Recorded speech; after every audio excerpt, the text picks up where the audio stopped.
Hey, what's up, folks? How you doing? This is HUD Zero, the old school gamer, and of course the Iron Hunter Xbox. And here I am talking about E3. That's right, I said it. E3. E3 is much needed. I'm pretty sure everybody enjoyed the wonderful Summer Games Fest and the Summer of Games. And of course, a lot of the different streams that popped up. Final Fantasy Anniversary, the anniversary of Assassin's Creed. Capcom had a stream. A lot of streams. Now, I understand that a lot of influencers out there love the format. They like the freedom. They like how things are run, and I get it. I really do. I do get it. But here's the thing. Here's the problem that I've noticed. That everything seemed too scattered. Everything seemed too convoluted. Streamers like the pacing, sort of. Either there was too little information or the information was too far apart. I, for one, am just an up and coming YouTuber, just starting. I've done shows before. I've done a few things, a few shows. I've even did a event with the Undiscovered Realms. You might catch that one on one of my YouTube channel, one of my shows. But here's the caveat. I feel like it's too unorganized. No cap. I think that the E3 is definitely the glue that keeps the industry together. It keeps everything in one place, a conglomerate that has the industry's top brass, the industry's top programmers, the top devs, the streamers, YouTubers, the content creators, the industry's best are all in one place. And they get to collab, they get to talk, they get to chat, they get to shake hands, they get to come up with ideas, they get to see what the competition is doing, and they get to show off their stuff as well. Not only that, it's an opportunity for a lot of gamers to see what the industry has and they get their hands on it. Now, granted, I understand that Jeff Keighley, I actually highly respect him. He's really has done a lot of great things for the industry, and I noticed that he also did have a lot of disagreements with E3. We'll get into that later. But I noticed that I like to get all my information in one place, and I like to be able to get an opportunity to see what's on the floor. I get to see all the sights and sounds. I never got an opportunity to go to E3. I've always wanted to go to E3. I wanted to go to E3 ever since 1996 or 1997, right before the big boom, before the Nintendo 64 was unveiled, when it was called the Ultra 64, when PlayStation was actually getting into its strides, where Final Fantasy 7 actually got its big debut, which actually was the boom, so to speak, that gave the industry its legs. And competition was high. it all started at E3. Nintendo and Sega were going at it. Sony reared its wonderful head and unveiled the PlayStation there. The famous $2.99 was there. The bloopers were there. Ridge Racer, if you remember that. You know, yes, I get it. I get that it was, you know, it seemed like everything was congested. I get that there was a lot of sweaty bodies there. The whole controversy with booth babes. Yes, did say it. Or should I say booth models. Cosplayers, which is a very big deal. And, of course, swag and a lot of industries, top consumer brands decided to show up as well to, I guess, collab their brands or brand names with some of the top gaming developers and publishers in the world. Now, let's take this back. Let's take this way back to the years where the industry really got its boom. We're talking about 1998, 1997, 98, where the consoles were really started to become mainstream. A lot of big brands such as Pepsi and with Mountain Dew and Doritos and Nas was starting to actually kind of rear its head, and a few big brands were deciding to, you know, I guess, put their brands in the gamers' hands to, you know, to push their brands. Now, I know you people, a lot of people were saying, oh, it's all about commercialism. Okay, look, pop culture is a big thing in the gaming industry. Now, I know a lot of gamers out there are saying they want to keep gaming pure. Now, gaming can still be pure, but the problem is nowadays with all the toxicity all over Twitter and a lot of a lot of thoughts about inclusion, which is very important.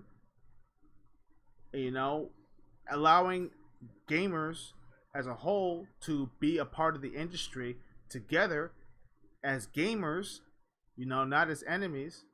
It actually is the reason why E3 needs to come back in a big way.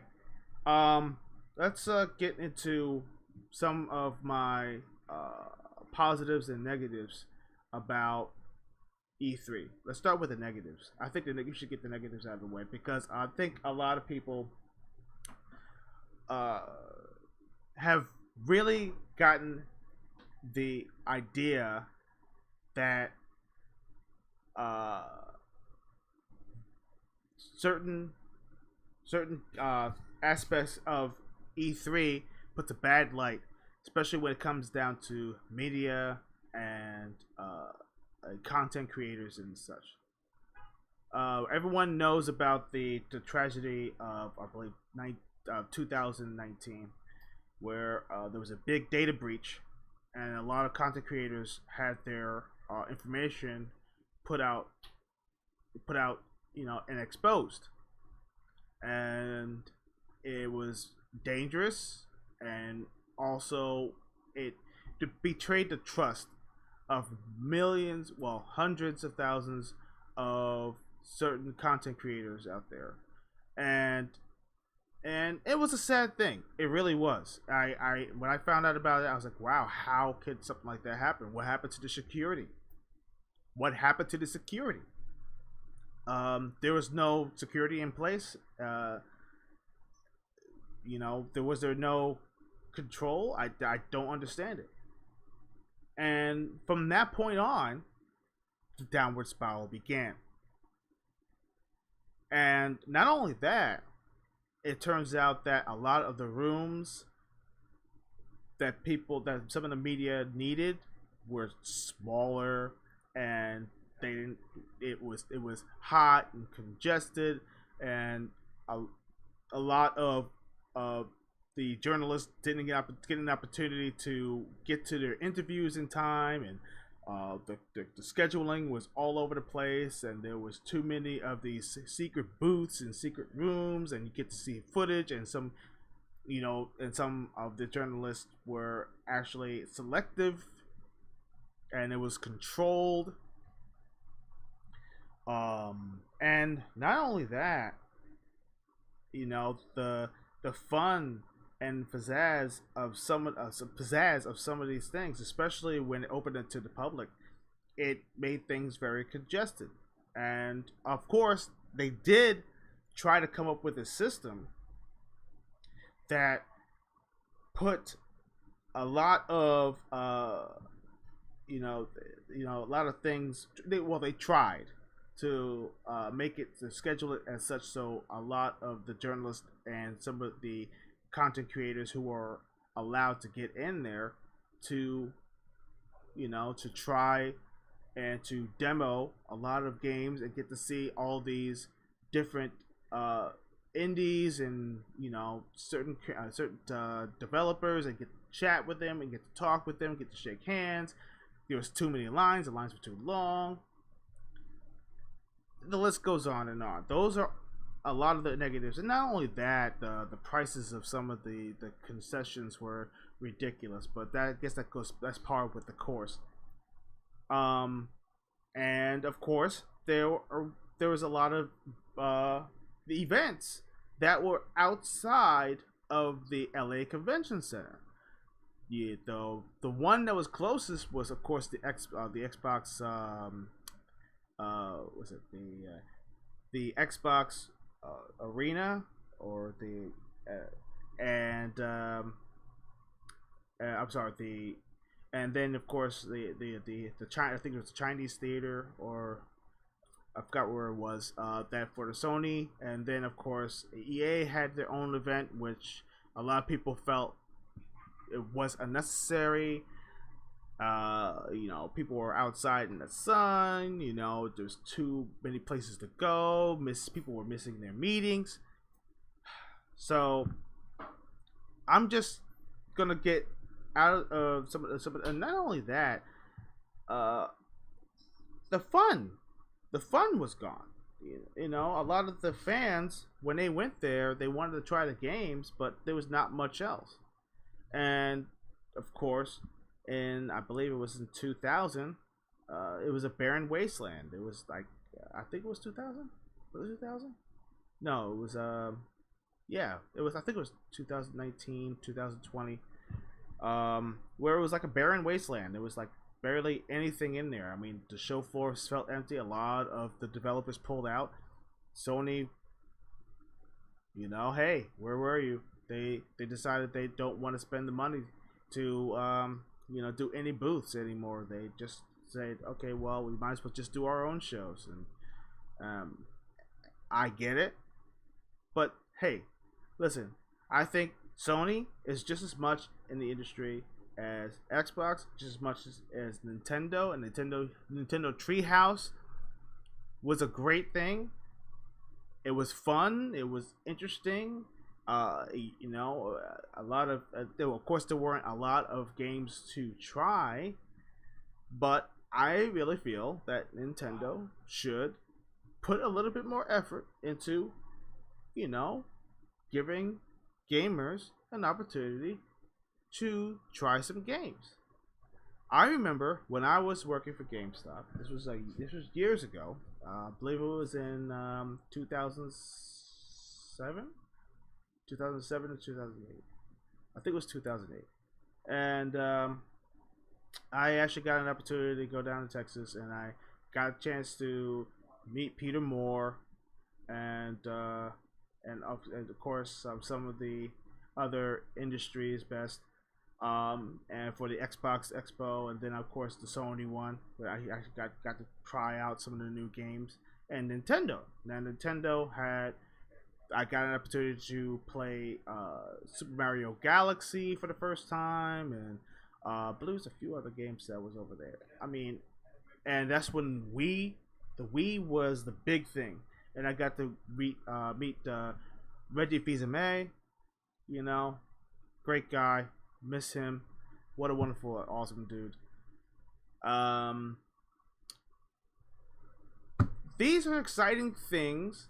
The the depth and breadth of gaming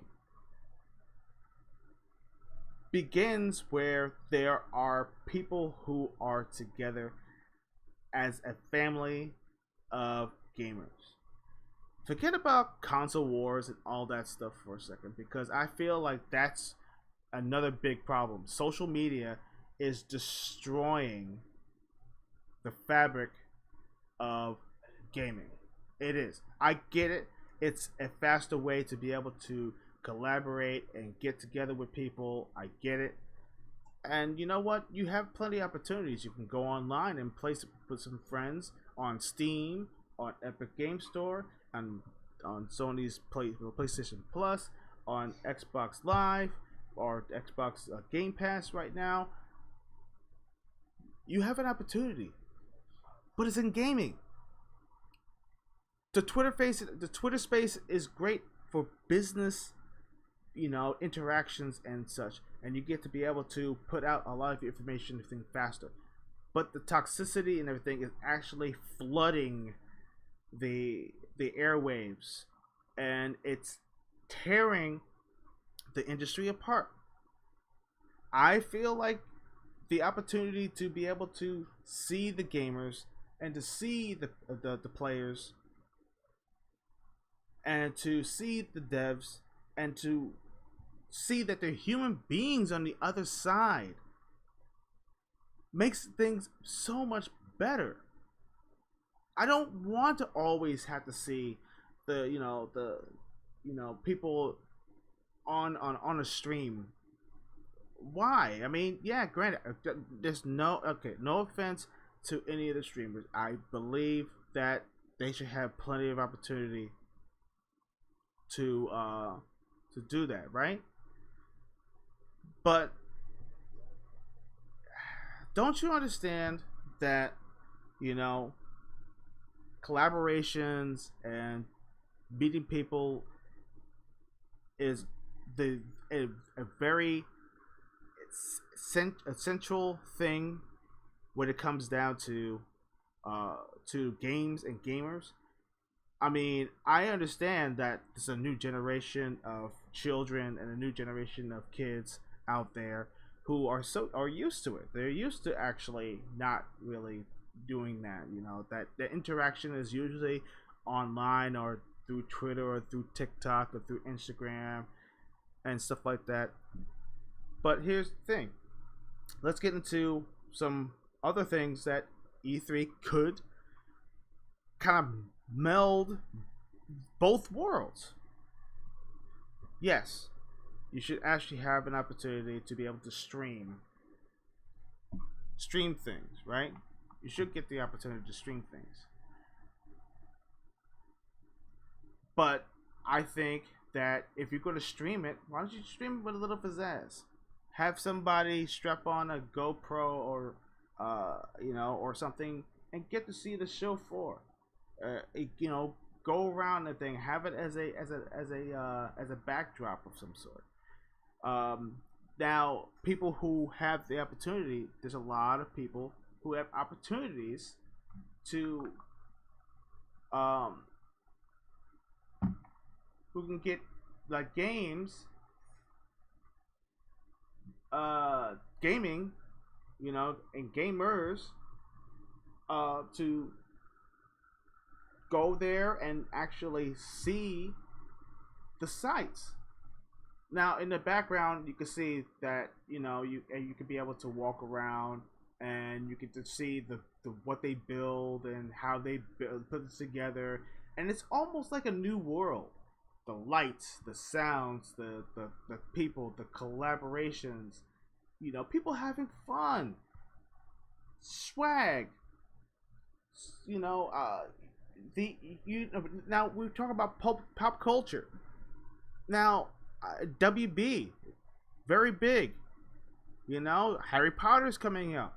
You could have a Harry Potter booth. Giving out swag, giving out like little wands or whatever, promoting the game, getting an opportunity to try out a level or two, or get on the list. If you don't want to be able to, you don't want to play the game there, you can get yourself into get yourself a code so you can be able to download a beta or a demo or what have you, and you could be able to review it, or you could take pictures. And what about a few of these guys have energy drinks. Of course, you remember the last time they did Bang, and everyone's like, "Oh, this is ridiculous. It has nothing to do with gaming." Listen, gamers snack. Gamers eat. Gamers need energy. G Fuel, big deal, right? Now, a lot of these YouTubers and a lot of these streamers and a lot of these content creators, think about this. You have the lawnmower, Manscaped. Manscaped is a big deal, right? Yeah, it should be part of it. And what about this? Think about this. What about this? We're talking about movies are actually a part of it. Comic books are a part of it. WB is a big part of it. Superman, Batman, what have you.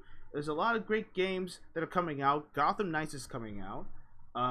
There's the possibility of Injustice 3, which I'm hoping is a reality. And of course, there are the big events such as that sometimes Microsoft does their Xbox Bethesda show. Then of course you also have the PlayStation event where you get to show off their stuff in the theater like setting. These things are fun. These things are interesting. These things are amazing. These are experiences. E3 is an experience. And it shouldn't have anything to do with going to going at home, sitting right there, scratching your bum and watching these things on your screen.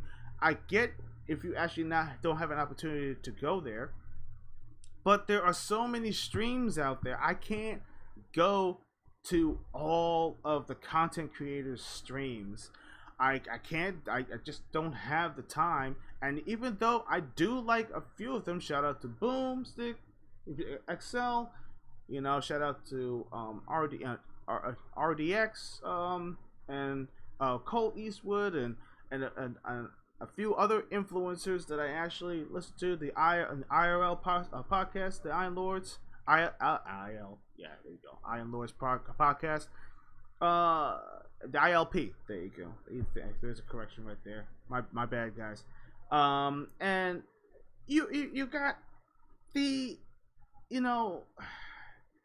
it's too. Right now it's too convoluted. There's too much going on. Too many moving parts, and you know what? It is dividing the industry, in spades. And then there needs something to come together. They should have one big event. Now I understand Jeff Keighley has the Summer Games Fest. He also has the Game Awards, which is coming up at the end of the year. If they want to do something, they could do something before or after E3.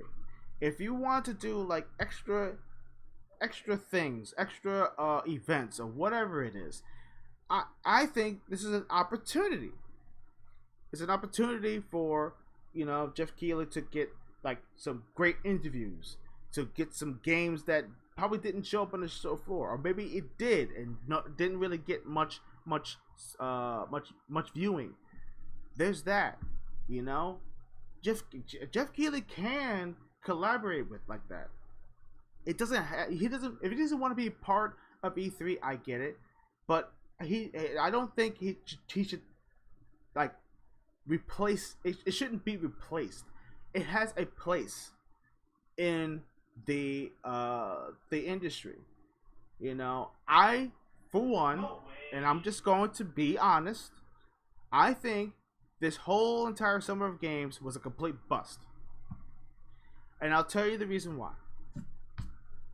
Number one, you know, I as much as I really wanted to find games interesting, I felt like it didn't gel well. There was the excitement behind it didn't feel like it was excitement. It felt like my own excitement kind of got thwarted a little bit. Oh yeah, you get to find out how everyone felt afterwards, but there was a lot of negative. I mean, there was way too much negative. I mean, number one, you know, when Keighley's show actually happened, there was negative there. People said that the state of play, PlayStation state of play, was good, but the problem is that there wasn't enough. Then of Nintendo, of course, it was a no-show, but we're finding out that it's at the end of the month. And then, of course, we have the Final Fantasy event, which was short. And we got to find out a lot of new games, and then people were also disappointed. They were disappointed on both ends. Disappointed that Xbox didn't get Final Fantasy 7. Okay, I'm not gonna try to make this a console war thing. And then, of course, you know, Assassin's Creed. You get to find out about that. Dragon's Dogma 2 is finally coming out from Capcom. Fantastic, and it's going to be RE engine. Final Fantasy 7, Final Fantasy 2. Resident Evil 7, Resident Evil 2, and Resident Evil 3 is actually getting it got updates for next gen. Fantastic. You know, Ninja Turtles, Teenage Mutant Ninja Turtles. Man, nostalgia all over again. Loving it. You know, that was exciting. Those are exciting things. You know, there's a game called Final Vendetta. A lot of people don't even know what that game is. It's a side scroll beating up and everything. Beat 'em up. It actually has some very interesting music. I love the music. Gameplay is actually reminiscent of Final Fight. Great game. You know? And yes, it is a little difficult. You know? But some people don't even know about that. Indies, another thing. Indies, you know, I feel like indies felt like, you know, people were actually kind of shunning E3, you know, indies, which indies are the big part of the backbone of the industry. I'm just going to tell you this. AAA and everything is great. Indie games are the backbone of the industry. These are the new ones, the up-and-comers, the ones who could be the next BioShock, the ones who could be the next Gears of War, the ones who could be the next Final Fantasy, the ones who could be the next Contra or Double Dragon or whatever it is. Those are the future. And I feel like E3 can incubate that community and make it bigger than it actually is. Think back. I mean, guys in the industry, the old heads, okay? ESRB, the board at E3. You gotta think outside the box. Think back 1995, where it all began, right after CES. Where the industry finally got its legs, where Crash Bandicoot was born, where Mario finally came from 2D to 3D. Sonic finally can stretch his legs and everything, go in open world. These things started at E3. Okay, yes, there were ups and downs, of course. But E3 is a big part of it. And I feel like a lot of people should get the opportunity to kind of sit back and say, you know what? Maybe we need to collaborate and come up with something that actually makes E3 not only inviting, but entertaining and fun and interesting and discoveries every single day. E3 should be a 5 to 7 day vacation for gamers. It should. And I am telling you right now, if you destroy E3 and you do that, the industry is going to go down a very, very dark rabbit hole. And there's going to be no way out. And then people are going to be sitting back and thinking, oh, what do we do now? And you're gonna lose the attention. You're gonna lose the attention of all these gamers, and they're gonna be going at each other's throats. It's gonna be console wars and people bitterness and all that stuff, and it's gonna add to all the dangers and all these things in the outside world. And we don't need that. It needs to be a global collaboration for every single gamer, every single industry head, every single dev, every single publisher, every single pop culture icon. Everything should be part of a whole. And you know what? I think that E3 can incubate that. Comics, movies, games, music. These things, the pillars of the industry, it should all be in this little, well, I wouldn't call it a bubble, but inside this world of gaming. And gaming actually did bridge the gap with all those things. It did bridge the gap with music. Fortnite having concerts inside the game, which is amazing. Having games like Multiverses coming out, with WB, with all these iconic kind of characters like Superman and Batman and and Scooby Doo and Shaggy and and the like, Nickelodeon, of course, with their multiverse brawler, and music is getting better inside gaming. Look at how it's bridging the gap with movies. Hideo Kojima, he's actually made some very iconic games that actually have these movie-like qualities. Yes, some people actually find it very controversial because it feels more like a movie than it is a game, but it's still bridging the gap. He actually has collaborated with Guillermo Toro. I'm sorry if I butchered the name. It's very difficult to pronounce the name, but I mean, he's collaborated with a lot of. I mean, and music is a big deal, and voice actors, and now that Xbox and Microsoft is actually going to be helping form a union, which is actually a big deal in video games because it's actually unprecedented. Forming a gaming union for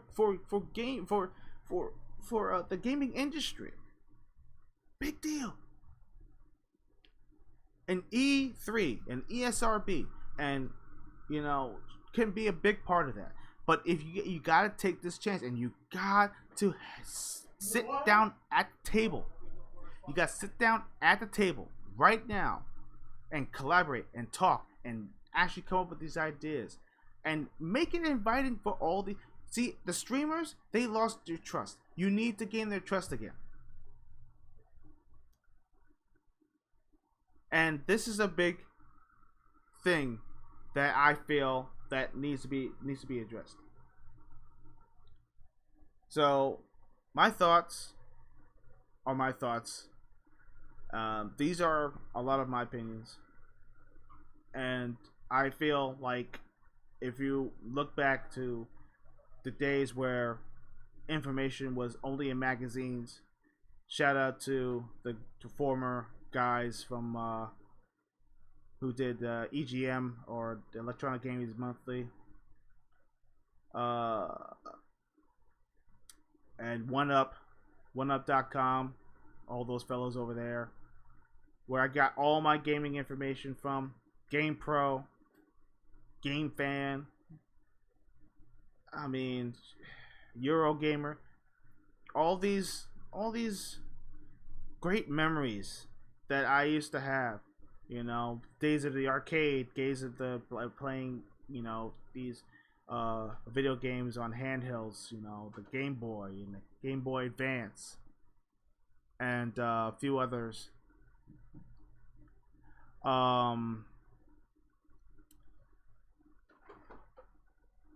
I feel like, I don't know.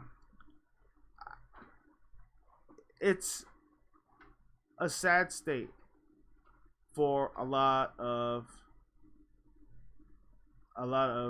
gamers out there to see how an industry can falter and fall so much, and people feeling like, oh, this is okay. No, it's not okay. Remember, gaming is not for the industry. Gaming is for the gamers. It's for us, the gamers. Okay? Yes, the industry can benefit off of it. But guess what? The gamers are the ones that keep it alive. The ones who actually play.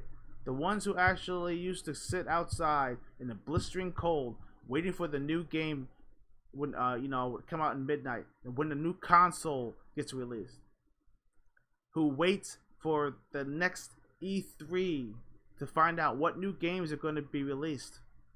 These are things that makes the industry what it is. It would never have gotten this way if it wasn't.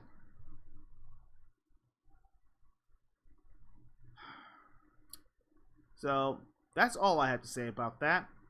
If you have any ideas or thoughts, you can actually leave a comment. You can go to my Twitter page at HUD0.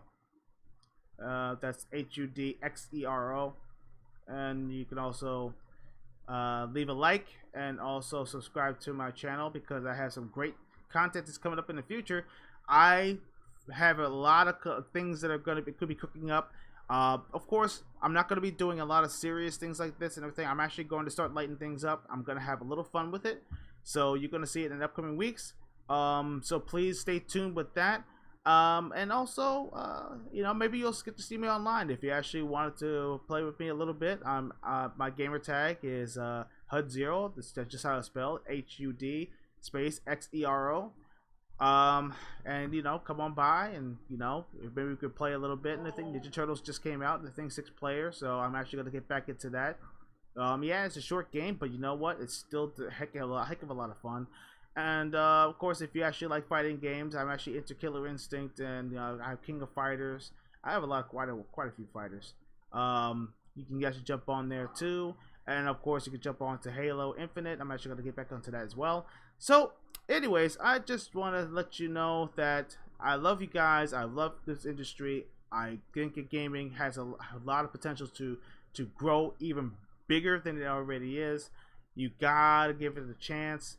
And I think E3 definitely, it deserves its space. It deserves its opportunity to grow again. So this is HUD0, the old school gamer, and of course the Iron Heart of Xbox. And just remember, just game on.